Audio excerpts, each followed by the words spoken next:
Ladies and gentlemen, welcome to the Burgers with Eric podcast. What's up, everybody? Welcome to the Burgers with Eric podcast. My name is Stephen James, your host. To my right is the producer of the Burgers with Eric podcast, Sexy Lexi. What up, Mama? And to Lexi's right is the Big Bone, Dan Bilzerian, the Big Moose, the EWG, the Airbnb, self-photo, Eric Weingart!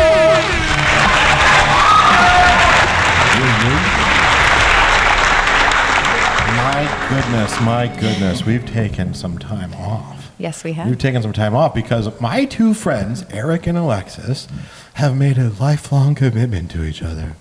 They've gotten engaged. Congratulations, Eric and Lexi! Thanks, Steve.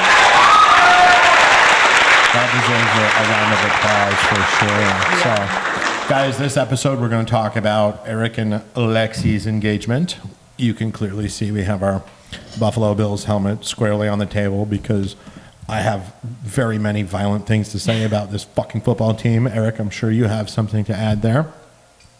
And we're going to talk about a little bit of adverse reactions to some of the storms I've been taken. It's kind of goofy. And then apparently Joe Biden's getting impeached. So we're gonna try to keep the episode under an hour today. But let's talk about the engagement, man. You guys were in Chicago, what, like last week, was it?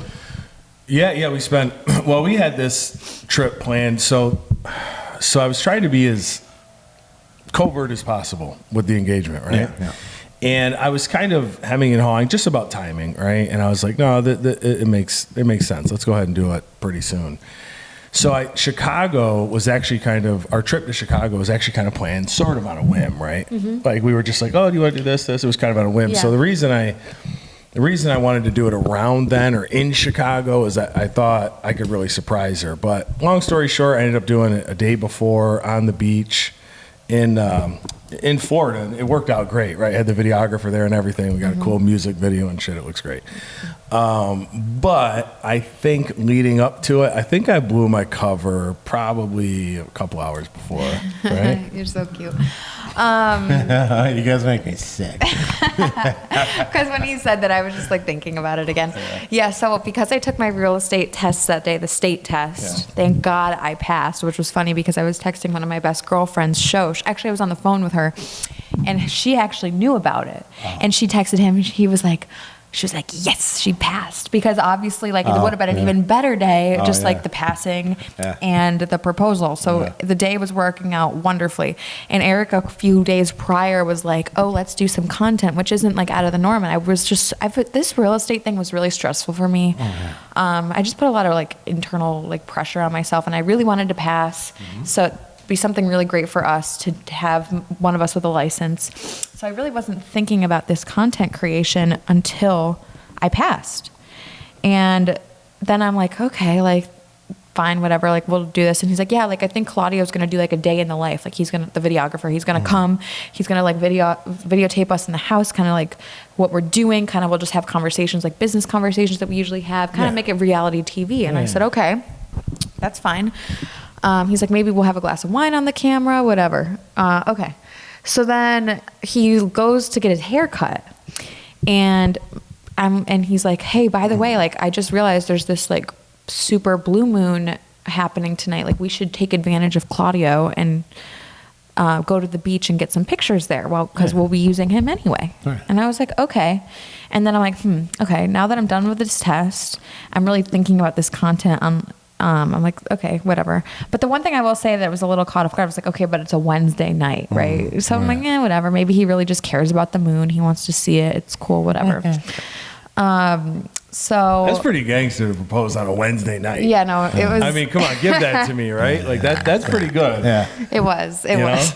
Love has no boundaries or bounds. Yeah. I'm doing it on a Wednesday. I like it. And then I'm texting two of my best girlfriends. I'm like, okay, like, this videographer thing is kind of sus. And they both knew about it. And they're saying, what do you mean sus? And I said, I don't know. It's like on a whim.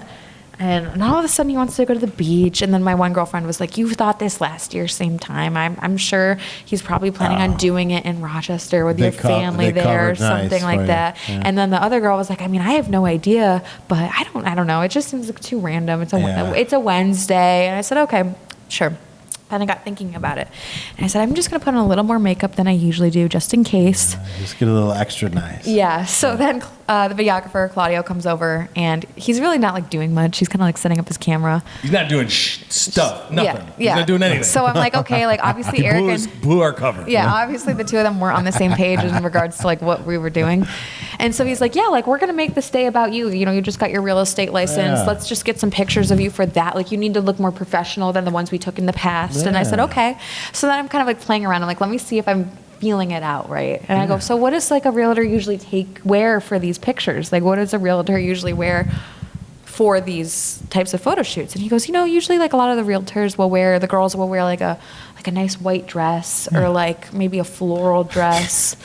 And then I'm like, okay. He's like, here, let me go. When really what they wear is pantsuits. Yeah. So, but, like, then I looked at him and I kind of gave him a little smirk. Because at the same time, it's like, of course I don't want to blow it up. I want the whole thing to lead up and happen. I caught you, motherfucker. Yeah. So he looks at me. We kind of exchange a little smirk. He goes in the closet with me, pulls out some dresses that he thinks would look good. And he's like, yeah, like, you know, something that kind of match what Eric's wearing too. Those would look really nice. I'm like, okay. So I'm still at this point skeptical. I'm still skeptical. I'm getting, like, more hints. I'm still skeptical, but we're in the car, and I kind of am feeling Eric's energy. I'm like, okay, let me look at his chest, see if his chest is pounding. Let's see if he's sweating a little bit, because I know his tendencies when he gets, I guess, a little bit more, like, you know, not nervous. He doesn't get nervous, but, you know, there's more energy going on about him. And I look at him, and I kind of look, and he's, like, kind of, like, doing this, like, extra look at me, and then I'm like, oh shit, I think I'm right. So then I'm like, let me be really cool for him, because I think the engagement proposal leading up to it is more nerve-wracking for the guy. For the girl, it's like, woo, like, I think this is happening. The guy is the more, like, the anticipation, having to ask the family, whatever. And he says that we made, like, this one deep stare in the car on the way to the beach that he was like, I almost lost it myself. And then we got to the beach. And he's like, okay, Eric, go take a picture right there. Get some of you there. He's like, okay, now Alexis, go take his spot and go there. He goes, okay, now back up. He goes, okay, now turn around and walk towards the beach. It looks really pretty right now. I want to get you, like, walking towards the beach. And as I'm walking towards the beach, I'm smirking my ass off, because I'm like, oh my God, this is happening. I just know it. Like, I knew at this point. Yeah. And then he taps on me, turns me around. He's like, I'm sure you know by now that this is not a content shoot. And I was like, I know. And we started, like, tearing up, and then the whole thing it happened right then and there. So wow, you explained that with some good energy. You guys. Yeah, it was nice. You guys make me physically ill. I told him, I'm like, I want to relive it. So I'm really happy about the video. It's just so sweet. It's like eating too many Oreo cookies. Good for you guys. Yeah. I'll say to anybody who's, like, listening to this, you know, I've been, you know, not a relationship expert, but, you know, a few years ago when I was in my past relationship, like I was miserable. I was very unhappy, you know, and I was, truth be told, I was committing to my stepdaughter. That's really what it was, right? But I was in the wrong relationship. And so 32 to 37 maybe is, or no shit, 33 to, like, 39, right? Anyway, I was in a very unhappy relationship, and, you know, I kind of had a sense of, well, I'll just tough it out, you know, and for the sake of the kid. Yeah, for the sake of that, and to anybody who's in that situation, man, the grass is greener when you're in the right relationship. Because I couldn't be happier, and obviously when I got out of that last relationship, it was, you know, it was nerve-wracking, because, you know, you thought your future is going to be one way, now your future is unknowing, but, you know, the grass is greener in the right relationship. Yeah, 100%. I got you. He actually made a funny joke. He's like, I just thought I was going to be the dude that got married a few times and divorced a few times. Yeah, I did. I thought I was going to be that guy. 4 ex-wives, 8 fucking kids with 4 ladies. Thought I was destined to be that, but I couldn't be happier. He's so and you know what? You know what else too? Like that moment in the car when we were driving, And I looked in her, and we kind of made this. She got these big, beautiful blue eyes, right, in her makeup. She was looking good, boy. Nice forming dress. She's obviously a very curvy girl. And I swear, it was the most. I felt even more confident when I saw her eyes. Because I saw this look in her of, like I'm all yours. Like that's literally how she was looking at me. Like I'm ready for this. I'm all yours. Hurry up and ask me. Yeah. But you gotta let the whole thing play out. Are we there? Yeah. And it just made me even more confident. So Good. look at Harvey's emotional. I know. Yeah. So you did that. Then you took off to Chicago. Yes, we did. How was Chicago? I really liked it. It was my first time there. You're going to have to back up, buddy. I think it'd be cool because here's my thing, right? Like we lean right for sure, right? So we like to bash, left cities. Listen, not everybody. There's common sense people everywhere you go. So if we say we don't like New York or we don't like Chicago or we don't like LA, we're not saying we hate every single person. We're just saying we hate the policies and we hate the people that support the policies. But there are people in those communities that are wonderful people. Chicago is full of wonderful people. Oh my God. This just reminded me. We got to talk about the Uber ride. With that one guy really quick. Because of that.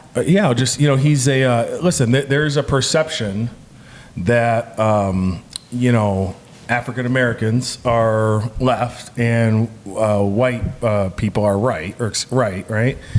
And, tell me what you think about this, Steve. Yeah. If you go on social media or you watch CNN or Fox, right, we're given this story, okay? We're given a story, okay? And the story is that it's 50-50. It's this really divided country. Right. Dude, the more and more people I talk to, whether it's Florida or Chicago, and I'm just going to use this one example. It was about a 40-year-old black man, and he had R&B music on. Me and Alexis both like R&B, and so we just started chatting about it, right? And we just started talking, and obviously we probably had a 20-minute drive. We're just kind of feeling them out and everything. I'm not gonna, oh yeah, I'm from Florida, blah blah blah blah. We start chatting, and somehow Trump came up, and he said, "I fucking love Trump, man." Oh yeah. And I said, well, let me ask you that. I go, is it hard for you in your community to admit that? He goes, man, not no more. Not anymore. But he said this to me, Steve. You want to talk about guns? Yeah. He goes, my biggest problem with Chicago is gun laws. He goes, dude, I have a daughter, and someone broke into my house and put me and my daughter to gunpoint, right? And he goes, so after that, dude, I never had a gun until then. Yeah. He goes, but now, he goes, dude, to not have a gun is putting you and your family at risk. So my whole it's at you're putting you and your family at the mercy of bad guys. Ultimately. Sorry, I interrupted. No, you're good. But I just think, dude, listen, with the people that I talk with on Facebook, and like back home that are, lower socioeconomic, or they're inner city, or they're that side of the culture war that we have going on right now, dude. I'm telling you, man, I think it's like 80-20. Yeah. I think 80% of the people in this country have common sense and know what the hell's going on and know that everything is a farce. Yeah. And they're making it look, unfortunately, that there's a group that owns all of and controls all of the media outlets, and they're making it look like it's split down the middle. And I don't think that's the truth. Yeah. I mean, that's the narrative, right? So that's how they're getting away with calling the election fraud a big lie. It's not. You can't. Again, we've talked about it before, dude. You can't tell me 81 million people voted for this fucking guy. There's just no way. He didn't even campaign. Like, take the Trump hatred blinders off and just look at it for what it is. Give me a fucking break. 2, African American community is finally waking up, and they're waking up in droves, dude. And that is going to... I love to see it. Me too. That's going to be a huge problem for Democrats if elections are not tampered with again. I think they're finally realizing that for the last 60, 70 years, they've been pandered to, told one thing, and provided a completely different thing. So I like to say, get off the Democrat plantation, and they've always been the party of Jim Crow and the party of slavery and all of this stuff. And the left has their wacky mental gymnastics around those facts to point it just back at Republicans, which is ridiculous. And then you want to talk about the gun laws, like I said, not having one, especially in a climate that Chicago's in right now. I mean, dude, come on. You're just, I'd rather be judged by 12 than carried by 8. I'll tell you something else too, and this is where all this shit is going to backfire. So I grew up very low socioeconomic, very mixed with the community I was in, and I played football and basketball, and let's call a spade a spade.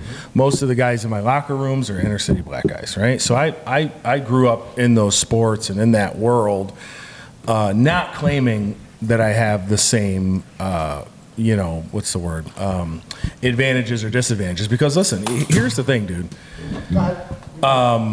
I think racism absolutely is overblown in this country, but I do think clearly when you look at the criminal justice system, the numbers are really undeniable, right? So if a young African American male commits this crime and it's a young white male, the numbers are pretty staggering from what I've seen, that the penalties are much harsher. Okay, so to a community that feels, and very likely rightly so, that they've been treated unjustly, right?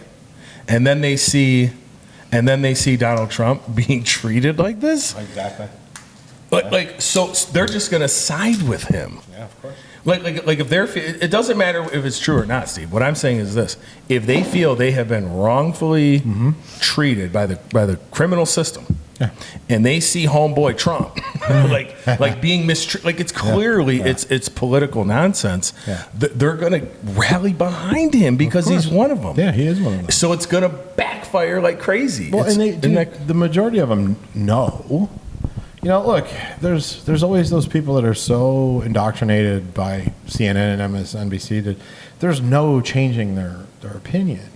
But the ones that are really paying attention with their eyes open, look, man, a lot of African Americans know the government's not their friend. A lot of them know that, and they're like you said, they're seeing the same treatment that culture's had to endure, perpetrated on Trump for literal phone calls to the Ukraine, dude. Like it's wild to me. And the Democrats are jumping the shark, and they're in trouble. Because again, if black and white unite and the country is no longer divided, the government's fucked. Yeah, it's exactly what they don't want. Oh, 1,000%. Unity. Right? 1,000%. So now it's no coincidence that this mask bullshit is coming back. Pfizer and Moderna are making a 5th, more effective booster shot available tomorrow at all Walgreens and CVS's. Like, no, dude. No. Did you just see, kind of a side note, literally just probably 10 minutes ago when I was in the bathroom, Wall Street Journal just posted an article that the FDA just announced that all the antihistamines, I think, are not effective. Literally. If you go to Wall Street Journal, they're taking all that bullshit off the shelves. And you just went to get like Benadryl? Yeah. Like it's a certain, and I don't want to misquote or miss anything, but if you go to the Wall Street Journal right now, basically all these medicines, Mucinex and all these things that are supposed to relieve symptoms, they just are now saying, oh yeah, and you're ready, they don't work. They've been around since 1938. They didn't have to go through rigorous testing, and we've just been selling them since 1938. Let's go ahead and test them now. They don't work. Wait a minute. Yeah. No, dude, listen. What if... Oh, my mind already went there. Right? Okay, so now they have a new booster. What if antihistamines were the key to, like... See, I've thought that. Or they're going to replace it with something more dangerous. Oh, 1,000%. So load up. Like what they did with Baby Advil. Dude, what's crazy? I'm going to go sweeping through Walgreens today. It was a pretty fucking thin selection. And this was the CVS on Boca, man. Yeah, So- they got rid of how baby aspirin. Remember, Yeah. that was so hard to find. Like I I can't know. find baby aspirin anymore. Yeah, there was a shortage of it everywhere. Yeah. No, because the kids were feverish and we had to get that, and I think we had to order it on Amazon. Yeah, I think we did too. Yeah. So crazy. We missed a lot of stuff, dude. Like Obama might be gay and he might like crack. There's no question. We missed a whole bunch of stuff. What do you mean? I'm just saying we haven't been on. We haven't talked for 2 or 3 weeks on the podcast. you know? Yeah, and I tried to leave you guys alone and have That's all good. have your moment and all that. You don't need grumpy old Uncle We ended Steve. up getting sick towards the end. So I it know. sucked. That's why we didn't go do this last week, because Lexi was, was feeling a little sick. under the weather. Yeah. but- You know what I love, Pat? This is why you should follow Patrick Bet David. He was talking about. Oh, by the way, Yeah. Syrian. Yeah. So, Oh, yeah? my wife sent me a clip of him talking about, he speaks Aramaic like the Chaldean community does, which is really fucking cool. Like, yeah. You can't say nothing to him, bro. No. So he's great because he can't pull the race card on him. Nope. He can't pull the Nope. So he said this is the best point I ever heard. Like everybody was up in arms that Obama might be gay, and his attitude was, why does the left care? Shouldn't they be? If it is true, shouldn't they praise it? Like, Wouldn't hey, they we be had our embracing first it? gay president. Great. Like, And the first trans first lady. Like, come on, Oh, man. we really think that she's trans? You haven't seen the video of her huge black dick flopping around? oh God. Like, So you haven't seen it? Have you seen it? No, you'll have to show me later. Dude, just go look up Michelle Obama dancing on Oprah. There is a giant fucking cock in her pantsuit. Now, to no be fair, women have fucking traps like that, dude. Okay, to be fair, this is where we all have to be fair. If people are going to, mislead the populace about things that Trump has done, it could be the exact same story with every party. Because let's be honest, dude. Listen, man. Let's be honest. What's going on right now? All hell is breaking loose. Stop. Hold on. All a hell's second. breaking Hold on a loose. second. Yeah. Would you ever misname Alexis? Would you ever, when you're talking to anybody, your mom, your family, your friends, when you're referring to Alexis, have you ever called her Alex? No, you got me there. That's the weird part. Okay? You got me there. The fucking guy is on TV And to misquoting, calling his wife Michael. And to not, here's the worst part. Wow. And to not correct yourself. No, he didn't. Just He did it? Oh my God, this is so crazy. Like, not correct yourself. I've never called her Alex, bro. No. I hate that. It's Alexis, Lexi, Yeah. You would never misname her. Yeah, it's true. A guy's name? That is weird. Yeah, you got me there. Bro, again, why don't people just believe their... And listen, don't get it fucked up. If she's trans, I don't give a fuck. Yeah, me neither. I don't care. What I care about is more government lies, okay? Yeah. Like, dude, there's pictures of the two of them. Like, come on, man. So, What the fuck? It's clearly Michelle Obama in that picture. The man's name was Barry Soetoro. Barry Soetoro was Barack Obama's name prior. That is his stepfather's fucking last name. That's the name that he took. Like the whole thing is completely fucking fishy. I'm sorry. It's suspicious, no doubt. His brother... What percentage do you give it? What percentage? Honestly, Yeah, fucking 90%. Wow, I say about 22. I go 22. 22? What's the extra two? No, it's just a little higher than 20. No, dude. It's why don't we believe our eyes any longer? Like, I've seen Michelle Obama's cock on TV. Like, you can see it in the fucking pants. No women have muscle builds like that. I'm sorry, they don't. Nobody has traps like that, bro. Serena Williams is a beast. Serena Williams is a professional athlete. She is not the wife of a president or a senator. I'm just saying, well, Serena Williams has that is a strong woman. Fuck yeah. She's a beast of a monster. woman. Right. And if you, so all I'm saying is I'm just giving the counter. Great. I'm just giving the When counter. did Michelle Obama become an Olympic fucking weightlifter? Yeah, fair. Okay. No, listen, I think it's suspicious. Fine, 26. Super fucking sus. 26. When Malik Obama comes out and is like, no, the motherfucker's from Kenya. Like, his own brother is like, nah, this is all horse shit.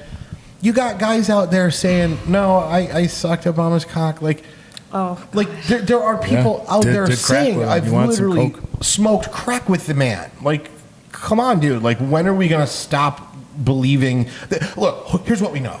We know the mainstream media lies, right? This is fact. Yep. Okay, so when you have whistleblowers and strangers by the dozens coming out and saying the direct opposite of what a known lying faction is telling you, what the fuck do you think is real? Where there's smoke, there's fire, bro. Believe your eyes. Just fucking believe your eyes. Believe your own ears. So how bad is this about to get? So we got impeached Joe Biden, which, by the way, impeachment doesn't mean I know. what people think. It's Yeah. the fucking. It's the funniest thing in the world. Yeah, go ahead. You just read comments on social media. Impeach Donald Trump. Like that just means to accuse. Yeah. And just bring up in front of the Congress and the Senate. Yeah. yeah. That's all it means. Like, It doesn't- nothing's happening. It doesn't mean he gets removed. Yeah, Okay, yeah, so exactly. here's the process, everybody that's watching. Here's the process.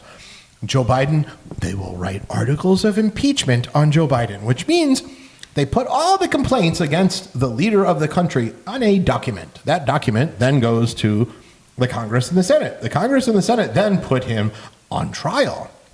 Then they decide whether or not Joe Biden is guilty. If Joe Biden is decided guilty by a supermajority, then he is removed by the United States government. So who becomes the front runner? Malik Obama? No, I don't know. What, on their side? Is that what they have to do? They have to get him out before, when does campaigning really start? March? Is March? I started now.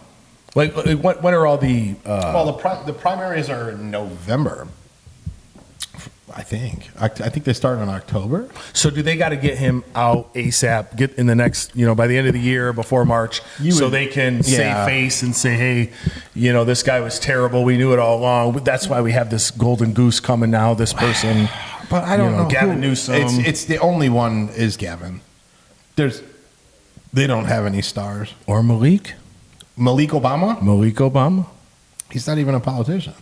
And neither was Hillary Clinton. Was Hillary Clinton a politician before? Wow, dude, that whole crime ring goes back to the days of Arkansas, bro. Like they're terrible people. How do we, So, I thought we were no. talking about the bills today. I think. Okay, Kevin McCarthy's fucking in on it. Okay, I'm sorry. He's what? He's in on it. He's in on the whole fucking thing. Of course. He's been He's compromised. Okay, like you are the Speaker of the United States, House of Congress. Okay, you're the Speaker. You're waiting till 3 years in to think about this shit. Meanwhile, they've had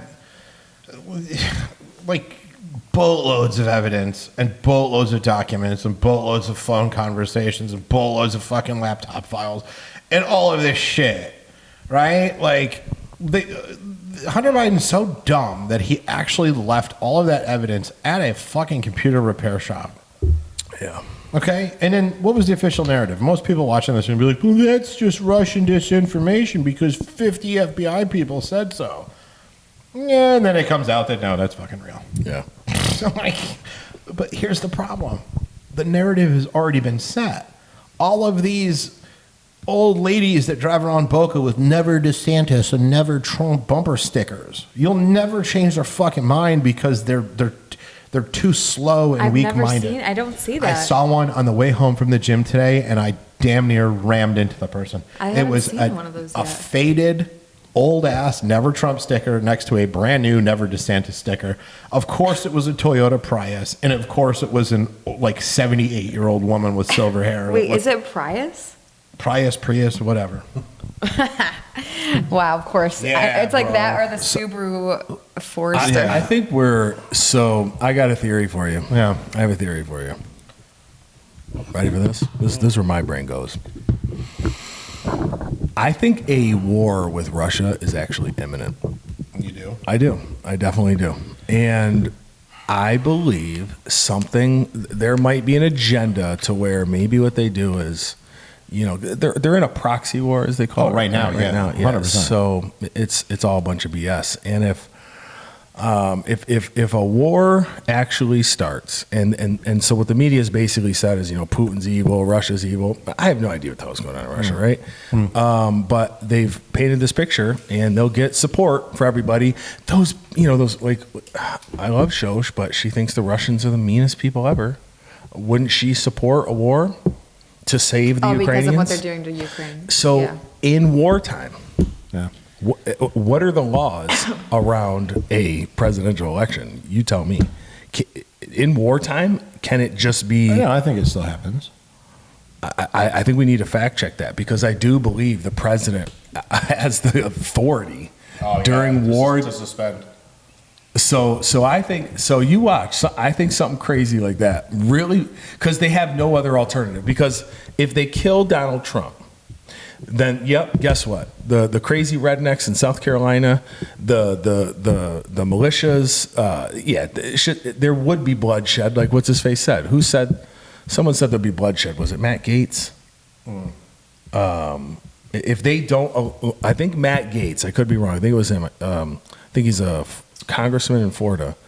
Said that if they don't allow Donald Trump to run, and some of the states are trying to right now based off of take them right off the ballot. Take them right off the ballot. That's what they're trying to pull right now. He said there will be bloodshed. Oh, 100%. Remember we're looking at that. So they know they can't do that. They can't kill him because there would be anarchy. So maybe what they do is they go, all right, well, how do we freeze everything? And it might be a giant war. I think he has the ability in wartime to basically go, I'm president until this war is over. Well, yeah, I don't think it's permissible. But anyway, how much time have we been cranking for? You're at 31. 30. Okay, so here's the thing, right? This whole Russia thing is fucking crazy. This is how dumb we are. This is how bad the United States education system has failed. And dude, I found this out yesterday, right? I'm on a fucking YouTube rabbit hole with some World War I knife restoration. I just get stuck. I get stuck. Boring. No, dude, it's fucking crazy. I love turning rusty metal into shiny shit. It's fucking crazy. Okay, but anyway, Russia was on the Allies' side in World War I and World War II. Did you know that? No. If I thought about it, yes, but at first thought, no. Yeah, first thought, no. Dude, 9 out of 10 people you ask on the street during World War I and World War II, what side was Russia on? The good guys or the bad guys? How many of them do you? I would give it at least 8 out of 10 would say they're on the bad guys' side. Yeah, for sure. Okay, so my question is this: when did we decide that Russia was bad? Do you know what I'm saying? And I don't know. My guess is right. So when did the Cold War start? Well, that was in the 80s for sure. But did it start in the 70s? I don't know. Did it start in the 60s? For all because the late 60s all the way to probably I think 75 or 6, we were in Vietnam. See, maybe it's one of those things where it's like, all right, Russia's not playing ball. We better we villainize them. No. The Cold War definitely was in the 60s because of the moon landing. Well, I don't know if that. I think supremacy. That's how they pitched it. More like a race. It was like the space race. Right. But the thought is global supremacy with technology. So something must have happened between. Well, what happened between World War II and Vietnam was the Korean War, which is in the 50s. So Stalin was the president in World War II. And I think they've always been communist because Stalin was a communist. They probably weren't playing ball with the U.S. the entire time. Yeah, well, okay. So that's probably what happened. Was Russia was probably on North Korea's side because of communism, and our whole justification for starting wars is to spread democracy throughout the world. Yeah. It's so stupid. Anyway. So why is Trump wrong when he goes and praises somebody that's an adversary like Putin? Because let's be honest, he's a smart fucking guy. Putin, Okay, why are we automatically taking a fact that yes, he is a brilliant man? Same thing with Beijing, however you say. Oh yeah, Xi Jinping. Trump said, yeah, he's brilliant. He's They are top brilliant. of the class. Meanwhile, we have 80-year-old fucking idiots glitching out. Who said he wants to go to bed? On fucking TV, He bro. said he wanted to go to bed. Did you see that one? Yeah. I think I'm going to go to bed. He's so ridiculous. No, I'm talking about Mitch McConnell just glitching out like more than once, dude. Okay, him. Dianne Feinstein is just like, she's a corpse. She's like fucking 90 years old. Like, okay, these old ass people versus a brilliant male counterpart who just runs circles around everything and everyone. I still don't understand. I kind of understand why Russia's invading Ukraine, because I think he wants to get the Soviet Union, back together. I think that's kind of what they need to do. I think the Ukraine is the key to a lot of energy resources, and I understand why he might be doing that. And I think Poland is next if they don't stop him at Ukraine, and he said as much. So you might be right, bro. We might be heading to I'm going to guarantee it next year. An actual fucking ground war with them. But here's the problem. Our military is so weakened by woke bullshit ideology that it's no longer America's finest, dude. It's not. I'm sorry to say it isn't. The training is not what it was for Vietnam. Fuck World War II, bro. It went downhill from World War II on. So yeah, but here's the thing, right? And I'm just going to boil. Listen, that's no disrespect to anybody serving in the military. There's no disrespect, because it's not the rank and file guys. It's the guys sitting at the top saying, "Oh, we need to indoctrinate you guys with fucking, whatever the." Let me ask you a question. I think let me phrase it like this. Here's the problem. If China or Russia really had the ability to make a powerful, aggressive move on us, they would have done it. I guarantee if you Google right now, I'd love to see this. I bet our military spending, annualized, it's triple. Dude, you might be able to add up all the other countries in the world. Well, you can, and it still outranks it. And the U.S. may still outrank it. It does. Think of that for a second, okay? So I believe... Yeah, but how much of that money is misspent and embezzled and fucking... Well, even if only 40% of it is good, that's still on par. Here's the thing that alarms me, okay? China has the largest navy in the world at this point. It's larger than ours. That is a fact. Okay, but by ships, you're saying? By everything. Tonnage, men, ships, all of that. I think what they're doing is they're playing the negotiation game with Taiwan right now. They're trying to cut a deal so we don't have to come in and rape, murder, and kill your entire fucking population, because let's be honest, they will. That's how communism works. The people are not assets, they're liabilities. So who cares if we lose 60 million people? They don't give a fuck. They have 3 billion. You understand what I mean? Yeah. So they don't care. It's the same with Russia in World War II. Dude. You know Russia lost 15 million people? Yeah, it's crazy. You know how many we lost? 3? 756,000. Oh, wow. That's it. Wow. All of World War II. 15 million people. We lost more in the Civil War, I believe. I think Civil War was like 830. Something. Isn't that crazy to think about? Mm-hmm. So here's the thing, though. Like, you're saying, Mitch McConnell... 620,000. Yeah. So World War II was more. So you're saying Mitch McConnell, but if you go based off a percentage, it's obviously far greater. It's 2% of the population. Wow. So here's how I look at it, though. Dude, Joe Biden, Mitch McConnell, they're not actually running the country. Like, of course not. They're literally being held up by they're a puppet. And there's a very intelligent, corrupt, powerful people behind there. And whatever the fuck they want to actually happen is going to happen. Of course. So it's not Joe Biden versus Putin. Putin and Beijing Ping, I can't remember his name. He does have some very intelligent adversaries behind the scenes. It's not. You see what I'm saying? That's how I look at it. So Joe Biden, he's a bumbling fool, and everybody knows it. He ain't running the show. There's some corporations and some banks, and let's be honest. But who's the fucking point? There's got to be a point person, unless that's Joe Biden. Like, the man can't even speak. Like, how the fuck is he going to talk to Xi Jinping or Putin? Like, how? How are you going to command any level of respect? You're a fucking 90-year-old idiot. Like, it just doesn't make any sense to me. And then to see a bumper sticker that said never Trump, and I'm just laughing. Like, lady, you drive around a fucking $20,000 Toyota. Your cat food probably costs 7,000 times more than it did back in 2016. Yeah. Oh, he's so fucking terrible. Like, what did Donald Trump do to trigger you so much, other than you've been told by the fucking TV what to think and feel? Do you understand what I'm saying? Like, that's the difference. Okay, brash New York businessman. Does he run his mouth constantly? Yeah, but guess what? We don't hire the man for his personality. We hire the man to get shit done. And that man's policies were fucking tremendous for this country, dude. I think, so this is where my brain went with the whole Russia war, because here's what I believe is happening. I haven't read this anywhere. This is just my crazy brain going. The only way the United States government can fail based off of their corrupt agenda is if war touches the United States.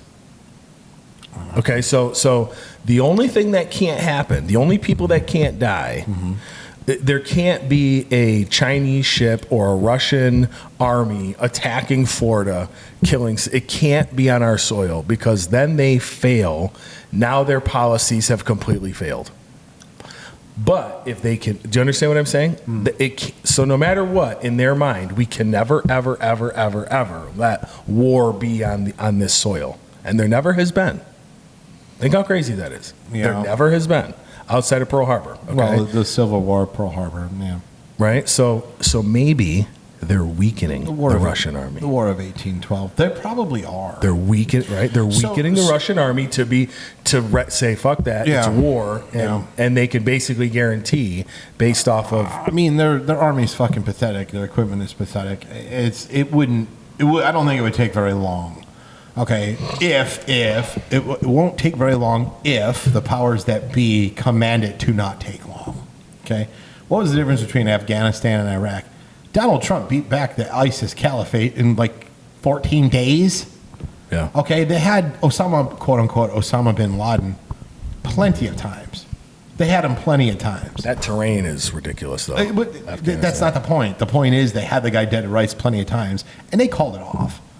So make no mistake, the industrial war machine wants a 20 fucking year war. Yeah, for sure. For sure. You know? Yeah, And it's perfect. Look at this boogeyman. The boogeyman is Russia. It's bad. Sign up, young men. Defend your country. When really you're just fucking feeding the industrial war complex. That's all it is. Yeah. 20 years in Afghanistan. So if you look at the macro, what you just said was fucking brilliant.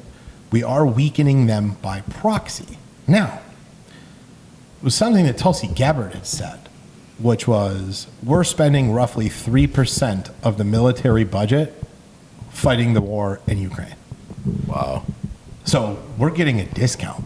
Yeah. You understand what I'm saying? Yeah. So from the macro level, we're getting a discount by just shoveling billions of fucking dollars to the most corrupt country on the planet. That's fucking brilliant. It's so corrupt and fucked, bro. Yeah. That's crazy. War's coming next year. Watch. Think so? I do. All right.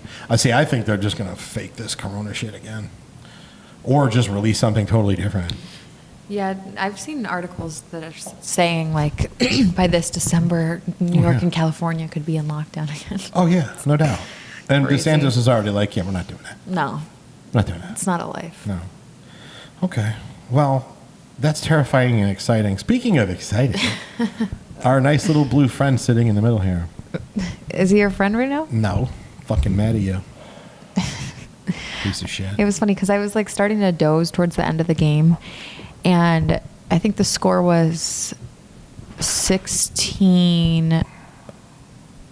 It was 13-3 and then 13-6. 13-6. And I said to him, I said, do you think that like that's the end of the game? Like because it was pretty low scoring from the beginning. Mm-hmm. There wasn't like that much running going on, but he was like, yeah, no, I think this is it. And I was like, stop. No. what did you say? No, don't make me out to be a dummy. No, I said they don't. No, this game is not over. I said they have to punch it in a couple times, like once or twice. Like, Well, I started to fall asleep because I was like, oh, I think they got it in the bag. the whole time. You know, Yeah. No, we could. I was like, they got it. make me out. Listen here. So let's just get right to it. Yeah. All right. So we can go back and forth on Josh Allen and his talent and his weaknesses and all these things, okay? And listen, Josh Allen is probably one of the most likable humans. Oh, 100%. Yeah, he's attractive. I can see why the girls like him. And he seems to be a real leader in the locker room. So this is not an indictment on Josh Allen. If Josh Allen was here, dude, I'd love to be his friend. Right? I try to touch his wiener. Yeah, absolutely. Just see what it's all about, right? So, not an indictment on Josh. Josh is a wonderful person. Now, unfortunately or fortunately, he's one of the darlings of the NFL, and he's escalated to the superstar status. So now his barometer is Patrick Mahomes, Joe Burrow. He's one of these guys. So he's not being compared to Baker Mayfield. He's being compared to Patrick Mahomes, and unfortunately, he's cerebrally during the game. He has shown now for 5-6 years. What year? Year 6, bro. This is year 6. He's not. He's erratic, and I think this is who he is. Yeah, I think he's a mentally retarded Brett Favre. So you're saying because of how much it's because Buffalo hasn't really done much that people are so excited that he's going to be the one to change the team for us. So that's why people are like, oh, he's like Patty and Joe Burrow. Well, but maybe that's not a fair comparison. He's put up comparable numbers to Burrow and Mahomes. The thing that we're missing, and this falls, I believe, on the coaching staff, is the ability to pull out overtime wins in big games and or being mentally and physically prepared for these big games. And I think that it falls squarely on the shoulders of Sean McDermott. So that's what I think. Here's where I'm going to fight you, though, Steve. Ready? This is where I'll fight anybody on this topic. Ready? So I don't know. So Mike Tyson had a nasty side to him. Yeah. And this is the challenge, dude. What made Mike Tyson his downfalls were what made him so great. Yeah.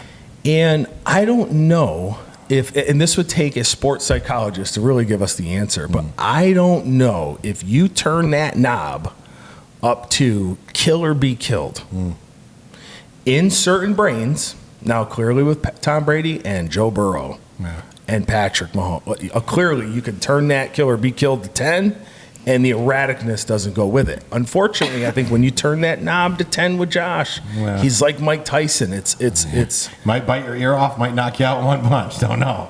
It is right. Yeah. So now people are getting on him about all the turnovers, but he also has the most touchdowns in history after 5 years combined throwing and running. And he has tape, dude. Like the guy won 13 games last year. The guy won 13 games 2 years ago. I mean, technically they should have been 15-1. Kyler Murray had a Hail Mary. So they're winning ridiculous amounts of football. This is who he is. He's just not Joe Burrow or Patrick Mahomes. Okay, he's probably the 5th best quarterback in the league. See, I think it's changed. And okay, so you brought up Mike Tyson, right? Mike Tyson will tell you his corner man is what made him a champion, right? Yes, you have, draw the parallels, bro. Josh Allen has that dog in him. He's got that dog in him. He absolutely has a dog in him. Mike Tyson had that violent dog in him as well. The difference is how we harness that dog and translate that to smart, effective play on the field.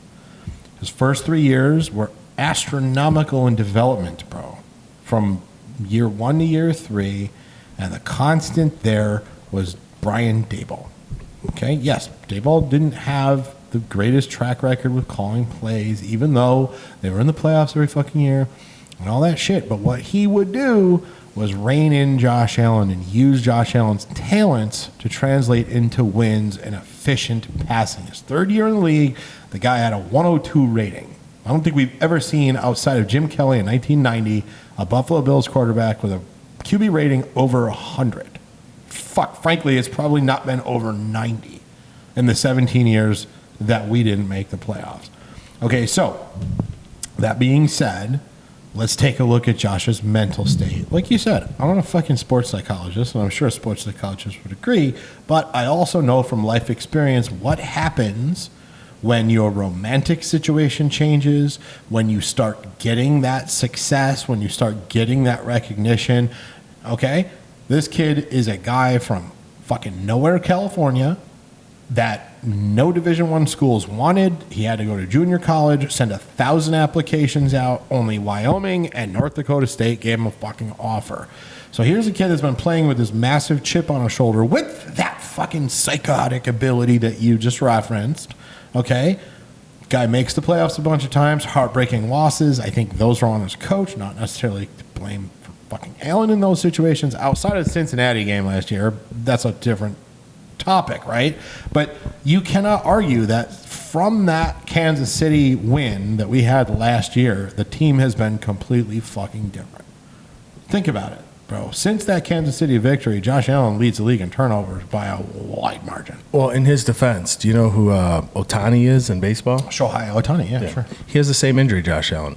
We're not talking about that injury right now. Yes, that might have been a contributing factor last year, but I'm talking about what is wrong with him now. Rumors have it that Josh and Brittany broke up prior to that Cincinnati playoff game.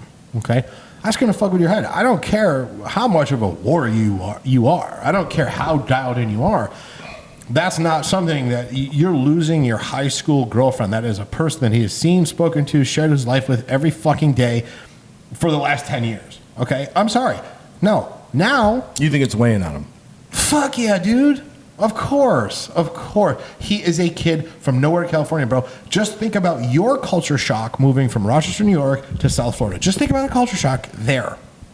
Now, try to put yourself in the shoes of a kid from nowhere who had to work for everything he's got. Now all of a sudden he's on the cover of Madden.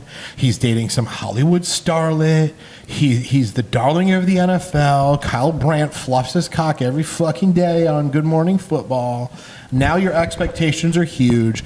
You like that rock, that stability that you had with your high school girlfriend and Brittany is fucking gone. And now you're on this fucking world stage. Now the fucking stupid decisions to throw into double coverage to be the fucking hero, make a little bit more sense. He's just not seeing things clearly, I think, personally, because of his personal situation, bro. That's what I think. I think he is a broken man. I think he needs somebody to rein him in. That's what Daboll did. McDermott's not fucking capable. Ken Dorsey is not capable, not only as a play caller, but as a man generally. I'm calling you out, Ken. You don't got it, bro. So, see, that's tough because, people are, to say Ken Dorsey doesn't have it, and I get it. If Josh Allen on that out that he threw to Gabe Davis, which was a terrible throw, Stephon Diggs was wide open in the middle. Ken Dorsey schemed him open there. Is that Ken Dorsey or is that Josh Allen? That's Josh Allen. But whose fault is it when you call a fucking 2nd and 15 draw in overtime? It's the dumbest shit I've ever seen in my life. Whose fault is taking a snap, a regular shotgun snap, taking your eyes off it, dropping it, never securing it again, and running into a man much larger than you? Oh, I know. By the way, that much larger man hit him in the fucking head, bro. That was nasty. I'm not saying that Josh Allen is without fault, bro. I'm not saying that. What I'm saying is his trajectory violently stopped after Brian Daboll left, and I don't care what you say. I don't, because the numbers don't lie. There's two people I'm going to compare him to right now in basketball, and one was a happy ending, and the other one wasn't. Okay. This isn't to get on LeBron right now, but anybody that takes their opinions and their biases out of it, anybody that likes basketball and watch basketball knows in LeBron's 20s, okay, people were questioning what's wrong with him. There's something wrong with his insides. Insides meaning brain? There's something in his tummy in clutch time. Something is wrong. Because LeBron was this physical specimen. He was unbelievable. He made these amazing plays. In the clutch, in his 20s, he was very shaky. Another guy, Russell Westbrook, was this amazing freak, but he was kind of the same thing. High risk, high reward, lots of stats, but lots of turnovers. Now, I personally believe LeBron James, even when he went to Miami, he still wasn't clutch. And he's probably 28 to probably 31 at the time. he didn't actually he became a completely different guy when he went back to Cleveland for the first time. He actually became the perfect basketball player. Yeah. He did. It was like he put it all together. He was a perfect basketball player for probably 4 years. Perfect. Mm-hmm. Perfect. But in his 20s, something was fucked up. Okay, now Russell Westbrook today just never got it together, and now he's going to go down as maybe one of the more overrated players of all time. So for those kind of case studies, Josh is either going to figure it out or he isn't. Yeah. And but I think he's such a phenomenal talent. He ain't giving up on him. No, I'm not giving up on him either, bro. What I am saying is the Bills organizationally need to have a come to Jesus with the kid, and you see it a lot. You see it a lot of times with football players and football teams that are smelling themselves. You remember the loss to Pittsburgh a couple years ago, the game home opener? They lost to Pittsburgh because same shit, bro. All the expectations were super high. The team was smelling themselves. Oh, we're the shit. All this, and they came out and laid a fucking egg against a vastly inferior Steelers team. So, let's be honest. That was the Jets. They're a scary, fucking terrifying, talent-filled defense that I think is going to make a lot of quarterbacks look fucking stupid this year. I think they're going to make a lot of guys look really bad. But, bro, man, that's Zach Wilson across the fucking table there. Where is your situational awareness? You're up 16-3. Why are we taking shots in the double coverage, Papa? Just take the fucking 8-yard crosser to Diggs or Kincaid or Knox or Davis, who probably just dropped the fucking ball anyway. But this is what I'm talking about. Like, that is not a difficult thing to fix. It's just football awareness, bro. No, I think it's the most impossible thing to fix. Dude, that's not really true. Do. No, dude, that's okay. If you don't have direction or a powerful coach that you look up to and respect, think about it, bro. If somebody that was powerful and you respected came to you and said, "Hey, Eric, I need you to trim that fucking beard, bro. You look a little goofy today." Yep. You're going to be like, "Okay, yes, sir, no problem." You get what I'm saying? So if it's totally different. If Sean McDermott, it's not in I'm not in fight or flight mode. I understand, but if Sean McDermott's, this is all he's going to do is point at his fucking head. No, dude, get in the kid's face, tell him to wake the fuck up, and be like, "Listen, bro, we didn't win shit. We haven't won a fucking thing. Stop smelling yourself. It's a team game, bro. You're not the whole fucking team. Stop being a fucking idiot and take what the defense is giving you." I get it. Easier said than done, but there's a dramatic difference between, okay, in your head think, okay, all right, fight or flight, cool. I know I got Kincaid over here. I know I got Diggs coming free over the middle. Okay, it's 1st and 10. Let's get 6. Let's get 3. Let's get 8. Let's not throw a fucking interception on 1st and 10. So here's the problem with this kind of thinking, ready? Because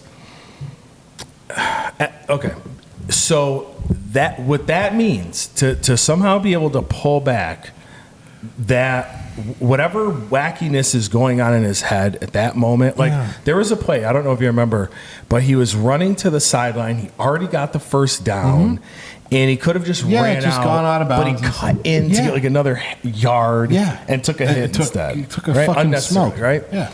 So whatever that is that makes him do dumb stuff like that is the same thing that makes him make these wildly no one else in the NFL can do plays. I understand. But dude, so you're going to lose those two. But man, you got the game fucking won. So I get fight or flight, right? But dude, y'all motherfuckers are on cruise control. That's Zach Wilson. That's Zach fucking Wilson over there. So you're basically saying he should have just take a fucking breath, dude. He should just turn into Trent Dilfer. That's it, dude. Get out of New Jersey with a fucking W. That's what you're paid to do. You're paid $250 million to win the fucking game, and they just handed it to him.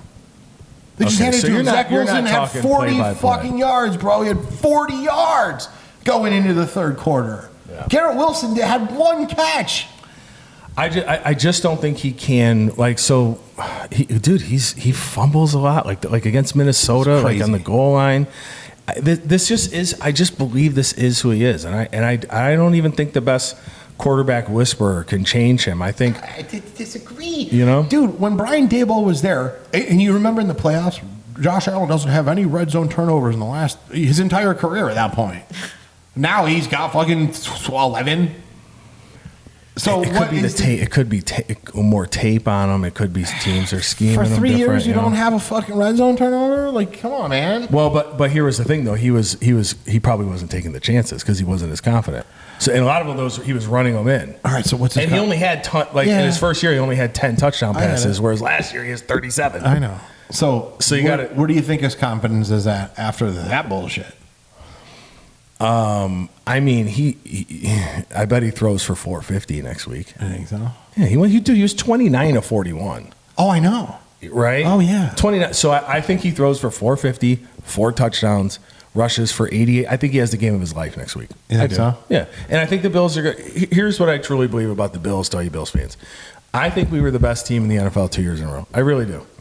I think we were the best team in the league. I really believe it. And I think that was our window. And unfortunately, Steve, I agree with you. The Dolphins caught up. Jacksonville caught up. The Jets, if they had a quarterback, caught up. And we're probably the 5th best team in the AFC now versus the 2nd or 3rd. Well, right now, our Super Bowl chances went from 20% the past 2 years to fucking 5. Right. Yeah. Now, I'll let you know after I see what they do with the Raiders. The Raiders are this weekend? Yeah. It's in Buffalo, home opener. So I'll let you know what I think after they play, because if he does that shit again, the Super Bowl, they're not even making a fucking playoffs, bro. Because they're not beating that Miami team unless Tua's for some reason hurt again, which is a distinct possibility. But I don't see them.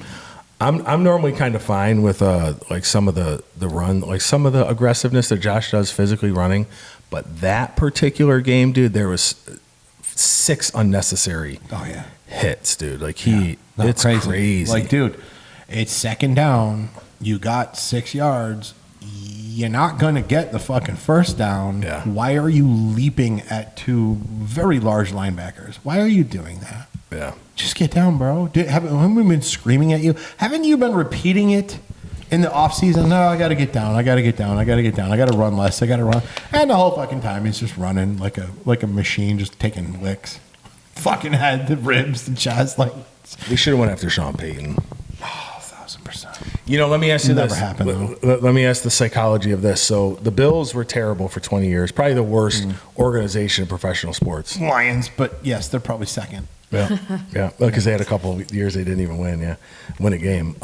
So this McDermott guy, the new coach, brings you out of the basement, and now you're making the playoffs every year, and you're legitimate, and you're worth talking about.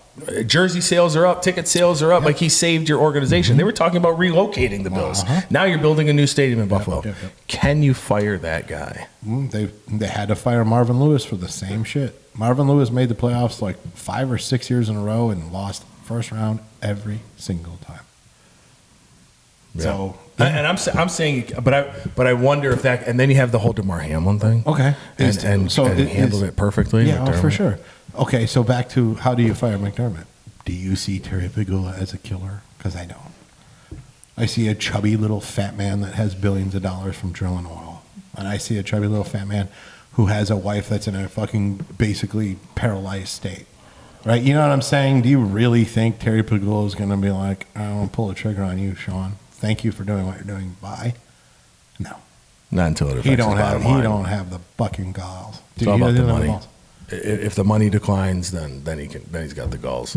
But the Bills are making money hand over fist. So, yeah. Think about that. Again. What do you pay? 1.4. Was it 1.4, 1.2? I don't remember. Average NFL value is $4 billion. Yeah. How about that? Yeah. That's ridiculous. And let's be honest. Josh is so likable and marketable. I mean, I ain't getting rid of him. Oh no, he's not. He's on the cover of Madden, bro. Yeah, he's not. He's not going anywhere. But what I'm saying is, there's something in his fucking head that is wrong, and I feel like it's his personal life bleeding into football. And I think that his mentor, that respected guy, I think he views Ken Dorsey more as a peer than a like a boss. You know what I'm saying? Whereas Daboll was that, old wise NFL guru dude that knew how to get the most out of him. I'm sorry. I think it's just a perfect storm of his personal life falling apart and, going playing fucking Josh Hollywood and shooting commercials and smelling himself a little bit. And again, it's not. It's to be expected. You're a Nowhere, California kid. Nowhere, California plus Hollywood equals not very good, bro. It's not a good situation to have. But that being said, in the next 3 to 5 years, do I think he delivers a Super Bowl? Sure, if he makes it that fucking far. Yeah. With all these crazy injuries, dude. Aaron Rodgers got fucking bounced on the 4th snap of the game. Granted, 40-year-old men, ankles and legs and shit don't bend that way, but what a tragedy for them, man. As billsy as we are, and as billsy as that loss was, that fucking franchise is cursed, dude. I know. Yeah, who do you feel worse for, the Bills or the Jets after that? Well, the same shit happened to Vinny Testaverde. I know. Yeah. Like they were ready to make. Chad Super Pennington Bowl. got injured one year. Pennington, yeah, bro. Like they are cursed. Yeah. Like I'm not in love with Jets fans because I think they're annoying as fuck. Yeah. But I feel for them. What do you think, babe? What's your opinion? Yeah, what's going on with the Bills? What are we doing? Are they gonna, What are we doing? What are they gonna do? What's their real? Wild what do you card, really Super see? Bowl? What's your spirit tell you? About them? Yeah. Like how they're going to do this year or overall? Give us this year and then give us Josh Allen's next 5 years. The Bills.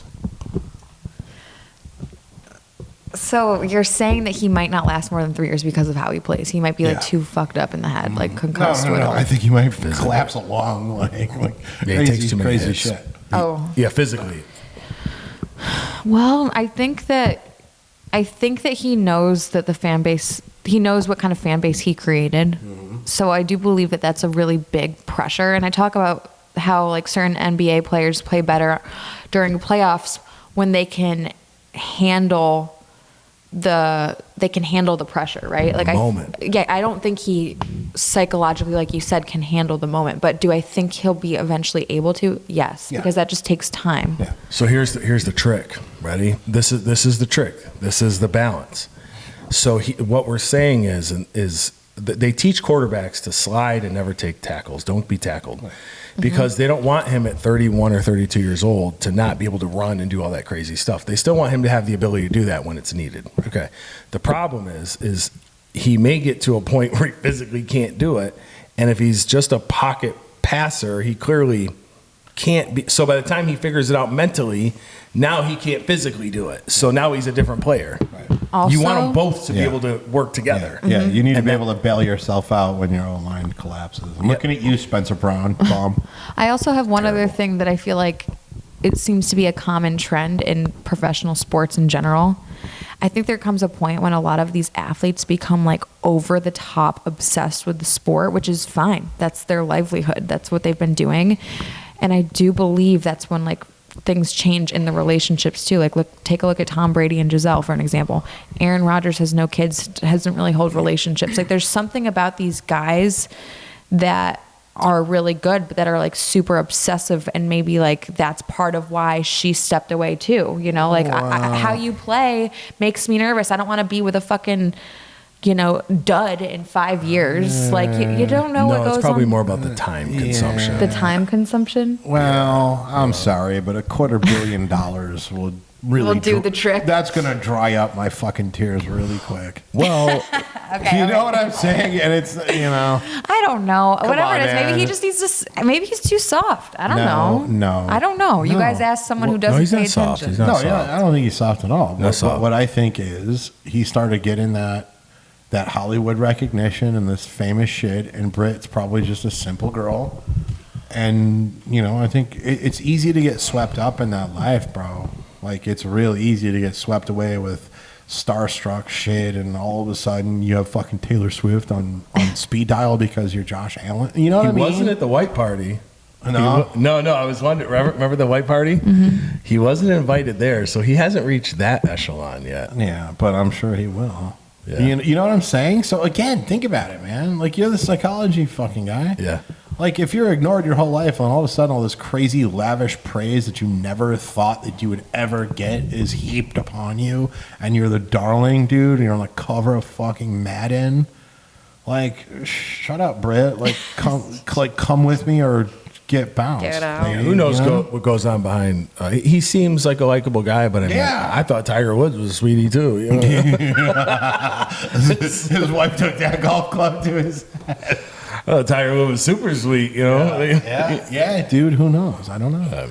But you gotta figure he probably looked at it and said, "Wow, this is the life I created for myself. I'm gonna go explore it. Fucking see you later."